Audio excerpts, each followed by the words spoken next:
नमस्कार, अस्सलाम वालेकुम, सत श्री अकाल, जय झूलेलाल। मैं हूं जी प्रेम मटलानी और आप देख रहे हैं हालात हाजरा का प्रोग्राम। हकीकत ये है, इब्तिदा में आपसे दरख्वास्त है, चैनल ज़रूर सब्सक्राइब करें। दोस्तों, कुछ दिन कबल 17 से लेके 20 तक 4 दिन के लिए भारत में एआई इम्पैक्ट समिट हुई। दुनिया के 80-85 मुल्कों ने उसमें शिरकत की और तकरीबन 20 मुल्कों के प्रेसिडेंट्स, प्राइम मिनिस्टर्स वगैरह, heads of government, heads of state, वो भी आए हुए थे। और फिर अब तो ख़त्म हो चुकी है, उसका एक जॉइंट कम्युनिके वो भी जारी हो चुका है। और एआई की तरफ से जो चैलेंजेस पूरी दुनिया को फेस करनी पड़ रही हैं, how to deal with it, उसके लिए एक स्ट्रेटजी तैयार की गई। अब इसमें एक बहुत बड़ी हिच है और वो ये है कि ये जो भी हार्डवेयर है, देखिए एआई जो है ना, भले वो आ, एक सॉफ्टवेयर है लेकिन वो चलता है डेटा सेंटर पे और उसके लिए जीयूआईस चाहिए, ग्राफिक यूज़र इंटरफेस। मैंने बताया था आपको कि किस तरह अमेरिका की एक कंपनी है एनविडिया, जिसने ये बनाए और उसकी वजह से उसकी मार्केट कैपिटलाइजेशन तकरीबन $4.5 ट्रिलियन, यानी हिंदुस्तान की पूरी इकोनॉमी से भी ज़्यादा वो अकेला मुल्क है, अकेला एक कंपनी है। खैर, तो हार्डवेयर के लिए हमें सेमीकंडक्टर्स चाहिए, हमें रेयर अर्थ मेटल्स चाहिए। वहाँ पर चीन का रोल जो है खुलकर सामने आता है। पिछले कई सालों से बाकी दुनिया जैसे घोर नींद में सो रही थी और चीन जाग रहा था। उसको पता था कि आगे चलकर ये रेयर अर्थ जो है ना, वो उसे रेयर अपॉर्चुनिटी देने वाले हैं। इसलिए एक तो वो खुद अपने पास से 60% दुनिया के जितने रेयर अर्थ हैं वो अपने पास से निकालता है। दूसरे बाकी दुनिया से भी, ब्राज़ील, अर्जेंटीना वगैरह से भी इंपोर्ट करके प्रोसेस करता है। तो प्रोसेसिंग कैपेसिटी में चीन 90%। तो किसी भी मुल्क को, हता कि अमेरिका तक को वो ब्लैकमेल करता है, कर सकता है, कर रहा है। जिसकी वजह से आज ट्रंप भले ही कितनी ही कुलाबाजियां मारे, दूसरों को तंग करे, अभी जैसे सुप्रीम कोर्ट ने उसके खिलाफ फैसला दिया, भाई वो टैरिफ नहीं लगा सकता, तो उसने एक दूसरा कानून इस्तेमाल करके 15% टैरिफ लगा दिया, जिसकी वजह से पूरी दुनिया में गैर यकीनी सूरत हाल पैदा हो गई है। ऐसे में आज पूरी दुनिया को ये सोचना पड़ रहा है कि उसको ये रेयर अर्थ मेटल्स का कुछ न कुछ इंतज़ाम तो करना ही है। अब इस सिलसिले में 2-3 बातें मैं आपकी नज़र करता हूँ।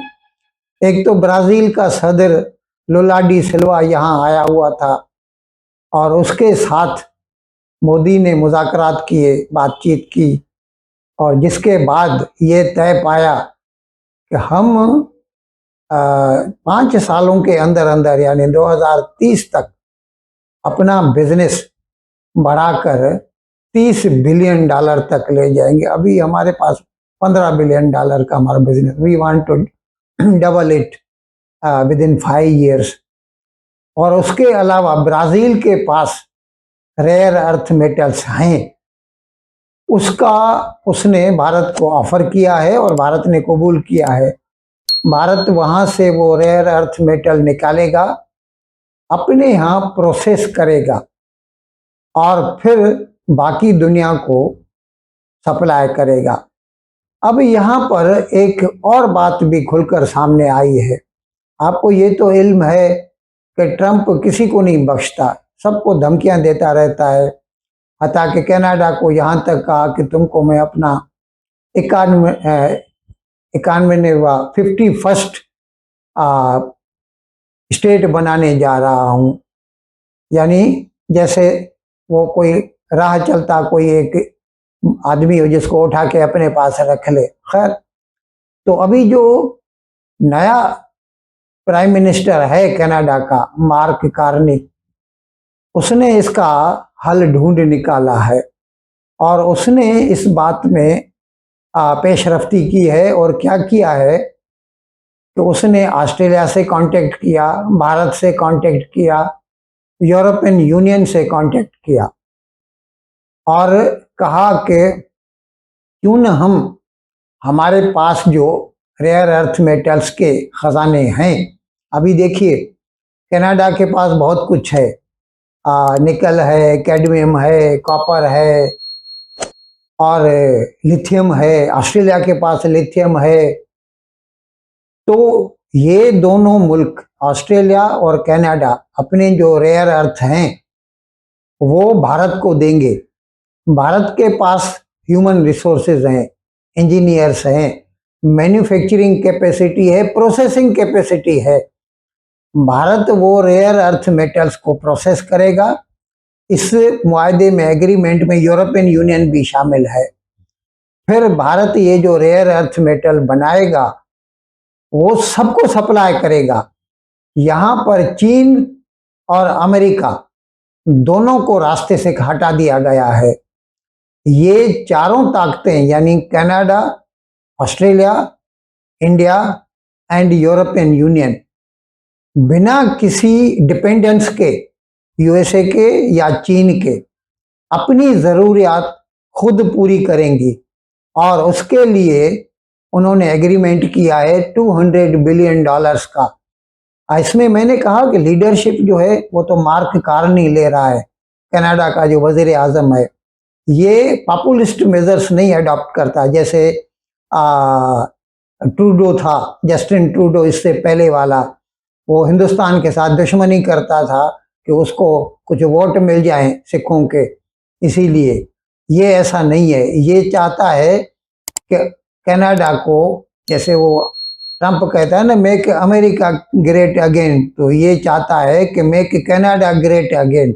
और इसके लिए वो भारत से दोस्ती करना चाहता है और ऑस्ट्रेलिया के साथ, भारत के साथ, यूरोपियन यूनियन के साथ मिलकर जो है भारत में ये कैपेसिटी बनाना चाहता है रेयर अर्थ मेटल की, ताकि वो जो बने तो वो पहले तो जाहिर है इन चारों को ही मिलेंगे, लेकिन बाकी दुनिया की ज़रूरत को भी पूरा कर सकें। यानी एक अल्टरनेट सप्लाई चेन बना रहा है मार्क कार्नी जो है, लीडरशिप का रोल जो है वो एडॉप्ट करके। और इसके अलावा वैसे तो बहुत सारी खबरें हैं, लेकिन एक ख़ास खबर ये है कि कल मोदी ने नोएडा के नज़दीक जेवर, जहां पर दिल्ली का एक दूसरा नया इंटरनेशनल एयरपोर्ट बन रहा है, बन गया है, थोड़े दिनों में उसका मुहूर्त हो जाएगा, इफ्तिताह हो जाएगा, उसके नज़दीक एक कारखाना लगाया है ताइवान की कंपनी फॉक्सकॉन और भारत की company Hindustan computers limited HCL, दोनों ने मिलकर सेमीकंडक्टर बनाने का कारखाना लगाने का कल जो है उन्होंने संगे बुनियाद रखा। अभी मुझे हिंदी नहीं आती, foundation stone, they had laid the foundation stone of a new semiconductor manufacturing company at Jewar near new airport of Delhi जो है। और ये 2 साल के अंदर अंदर 2028 में प्रोडक्शन शुरू हो जाएगी इसकी। तो India is on a developmental path, और भले ही ट्रंप कुछ भी कहे, we worry not, we have to continue our path towards development. और इसके लिए हमें, अगर ट्रंप हमारी मदद नहीं करता तो हमें दूसरे दोस्त मिल जाते हैं, कनाडा मिल जाता है, European Union, France, Brazil, Australia and what not.